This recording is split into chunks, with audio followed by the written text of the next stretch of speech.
The central limit theorem, यानी अगर हम एक ऐसी पॉपुलेशन से डील कर रहे हो जो कि जिसमें जो पॉपुलेशन मीन है जिसे हम म्यू कहते हैं वो वेल डिफाइंड हो, और जिसमें वेरिएंस जो कि सिग्मा स्क्वायर है वो भी क्या हो जी, वेल डिफाइंड हो, तो उस केस में जब हम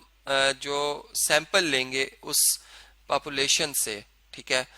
अगर हम सैंपल साइज बढ़ाते जाएंगे और फिर जो बहुत से सैंपल्स लेने के बाद उनकी एवरेजेस का ग्राफ बनाएंगे, अगर हम फ्रीक्वेंसीज के साथ या उनकी जो प्रोबेबिलिटी डिस्ट्रीब्यूशन के साथ कर्व बनाएंगे, तो वो हमारे पास एक नॉर्मल डिस्ट्रीब्यूटिव कर्व जैसी कर्व बनेगी। यानी यहाँ पर अगर फर्ज करें मैं एक्स एक्सिस के लॉन्ग सैंपल्स मीन रख रहा हूँ, ठीक है, सैंपल मीन्स, ठीक है, और दूसरा एक्सिस जो मेरा है उस पर मैं वाई एक्सिस जो है उस पर अगर मैं इनकी तादाद को लिखता हूँ, ठीक है, तो सबसे पहले तो मैं नॉर्मल डिस्ट्रीब्यूटिव कर्व की बात करता हूँ कि फर्ज करें कि ये पॉपुलेशन मीन है जिसे मैं म्यू कह रहा हूँ, ठीक है, और इससे जैसे मैं लेफ्ट पे जा रहा हूँ तो कई सैंपल ऐसे होंगे जिनकी एवरेज इससे म्यू से कम होगी, ठीक है, और जब म्यू से ज्यादा डिफरेंस वाली जो सैंपल है जिनकी एवरेज सैंपल जो है वो म्यू से कम है वो उनकी तादाद बहुत कम है, ठीक है। और इसी तरह अगर हम लेफ्ट साइड पर राइट साइड पर देखें, अब अगर एक तो कर्व में सिमेट्री नजर आ रही है, ठीक है, नॉर्मल डिस्ट्रीब्यूशन कर्व में एक सिमेट्री नजर आती है, आपको लगता है मिरर इमेज है इसका, ठीक है, और फिर इसमें एक इसकी मजीद ये प्रॉपर्टीज होती हैं कि अगर हम वन स्टैंडर्ड डेविएशन इसमें ऐड और सब्ट्रैक्ट कर लें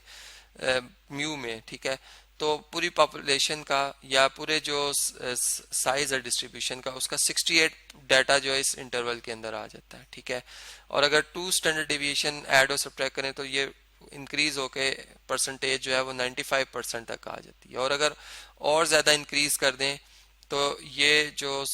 मतलब इंटरवल में जो डाटा की गुंजाइश है वो 99.9.7% या 99.7% हो जाती है, ठीक है। तो ये तो नॉर्मल डिस्ट्रीब्यूशन की प्रॉपर्टी मैंने आपको बताई। अब जैसे सैंपल साइज में इंक्रीज करता जा रहा हूँ, फर्ज करें पहले मैंने सैंपल साइज 4 रखा किसी भी डाटा का, ठीक है, फर्ज करें मैं हाइट की बात करता हूँ, डेली लाइफ की एग्जांपल से हम डील करते हैं, एक हाइट ऑफ स्टूडेंट्स की मैं बात कर रहा हूँ, और एक क्लास है जिसमें के फर्ज कर लें 50 स्टूडेंट्स हैं टोटल, या नंबर ऑफ स्टूडेंट्स जो है उसमें कितने हैं जी, वो 50 हैं, वो मैं यहाँ पर लिख लेता हूँ, ठीक है। अब हम फर्ज करें 4 स्टूडेंट से सैंपल के तौर पर इंफॉर्मेशन लेते हैं, ठीक है, सैंपल 1 में जो इन्फॉर्मेशन आ रही है उसमें हो सकता है एक बच्चे से 2 दफ़ा इन्फॉर्मेशन हासिल हो रही हो कि एक ने कहा मेरी हाइट 50 है, 50 सेंटीमीटर, ठीक है, या चलें इसको अगर इंचीज में हम देखते हैं कि फर्ज करें एक स्टूडेंट जो है वो ये कहता है कि मेरी हाइट जो है वो 50 इंचज है, ठीक है, 50 इंचज है, एक कहता है मेरी हाइट 54 इंचज है, ठीक है जी, एक कह रहा है कि मेरी हाइट, मतलब उसको हमने मेजर किया है 51 है, और एक किया है 52 इंचज, तो इनकी एवरेज लेंगे हम, ठीक है, एवरेज लेंगे, फर्ज करें हमारे पास वो एवरेज आ जाती है, चलें कैलकुलेटर से इसे कैलकुलेट करते हैं जी। आप देख सकते हैं स्क्रीन पे ये सम बना है 207 डिवाइडेड बाय 4 क्वांटिटीज है इनकी, तो ये बना 51.75, 51.75, ठीक है जी। मतलब इस क्लास का मुझे फर्ज करें स्टैंडर्ड डेविएशन सॉरी वेरिएंस भी मालूम है पूरी पॉपुलेशन का, और एवरेज भी पता है मुझे पूरी क्लास, लेकिन इस सैंपल से जो एवरेज मेरे पास इंच में आई है कि इस क्लास की एवरेज पता चली 51.75 इंचज है, ठीक है, फर्ज करें 51.75 इंचज यहाँ पे आता है 51.75 इंचज, ठीक है। अब इसी तरह हम एक और सैंपल लेते हैं 4 साइज रख के, उससे इसी तरह एवरेज लेते हैं, वो हमारे पास जवाब आता है 52 इंचज, ठीक है। फिर हम एक और सैंपल लेते हैं, उससे जवाब आता है 53 इंचज, ठीक है। फिर हम एक और सैंपल लेते हैं, उससे हमारा जवाब आता है 51.75 इंचज, ठीक है। फिर हम एक और सैंपल लेते हैं, उसमें फर्ज करें हमारा जवाब आता है 52 इंचज, मतलब कुछ रिपीटिशन भी है, कुछ नेक्स्ट मतलब कोई नंबर आ रहा है, ठीक है। इसी तरह हम फर्ज करें 1000 सैंपल लेते हैं, उनकी एवरेज 1000 जो सैंपल लिया उसकी एवरेज आई है 53 इंचज, ठीक है। तो पता ही चल रहा है कि अगर फर्ज करें 51.75 ये है, यहाँ पे कहीं पे 52 है, ये 52.5 है, ये 53 है, ठीक है, ये 52.5 है, ये 52 है, ये बल्कि इधर हम कर लेते हैं इसको 52 कह लेते हैं, ये फर्ज करें 52 है, ठीक है। और ये भी कोई मतलब इस तरह से नंबर आ रहे हैं। इसको हम कह लेते हैं कि ये हमारे पास 52.75 है, ठीक है, और ये 53 है,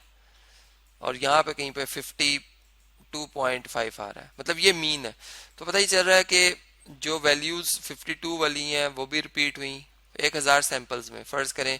कर्व हमारा कुछ इस तरह से बनता है, फॉर जब हमने सैंपल साइज रखा तो कर्व कुछ इस तरह से बन रहा है। इसका मतलब ये है कि वैल्यूज रिपीट हो रही हैं सैंपल्स की, लेकिन जो वैल्यूज असल वैल्यूज से ट्रू वैल्यू या जिसे मैं पॉपुलेशन मीन कह रहा हूँ उससे डिफर है, वो भी बहुत दफा आ रही हैं।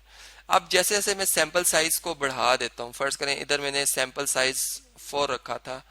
अब मैं सैंपल साइज बढ़ाकर 15 कर लेता हूँ या 16 कर लेता हूँ, तो ये कर्व जो पहले इस शेप की है, ठीक है, पहले इस शेप की है, अब इसकी बनावट थोड़ी सी नॉर्मल डिस्ट्रीब्यूटिव कर्व जैसी बनना शुरू हो जाएगी, यानी वो वाली प्रॉपर्टीज भी इसके अंदर आना शुरू हो जाएंगी, ठीक है। ये कर्व कुछ हिस्सा बन जाएगी, ठीक है, वाइट कलर में। इससे क्या पता चल रहा है हमें कि ये वैल्यूज अगर आप देखें जो 52 के नियरेस्ट हैं वो ज्यादा दफा उनकी फ्रीक्वेंसी ज्यादा है, ठीक है, यहाँ से पता चल रहा है। इसमें अगर आप देखें तो ये फ्रीक्वेंसी कम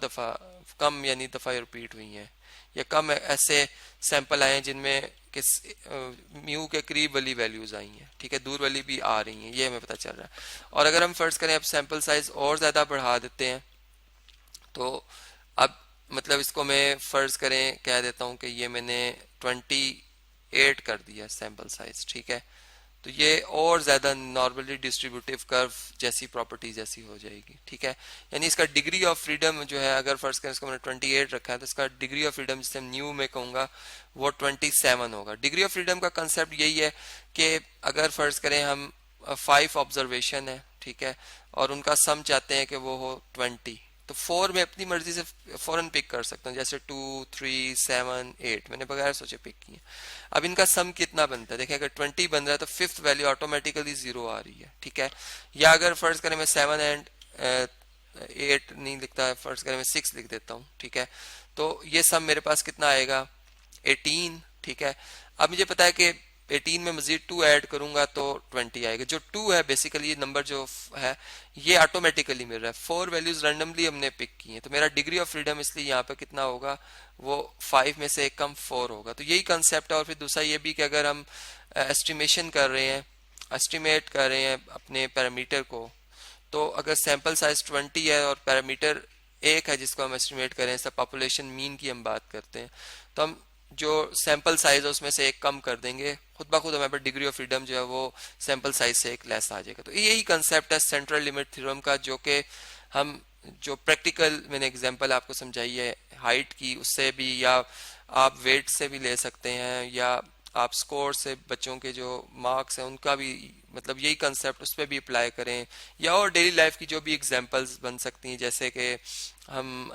जैसे हम किसी मेडिकल रिपोर्ट की बात करते हैं, डिजीज की बात करते हैं, या खेलों की बात करते हैं, गेम्स की बात करते हैं, उस पर भी हम अगर ये मतलब अप्लाई करें सेंट्रल लिमिट थ्योरम, तो हमें सेम रिजल्ट्स मिलते हैं जो कि हम यहाँ पर इस एग्जांपल में देख रहे हैं।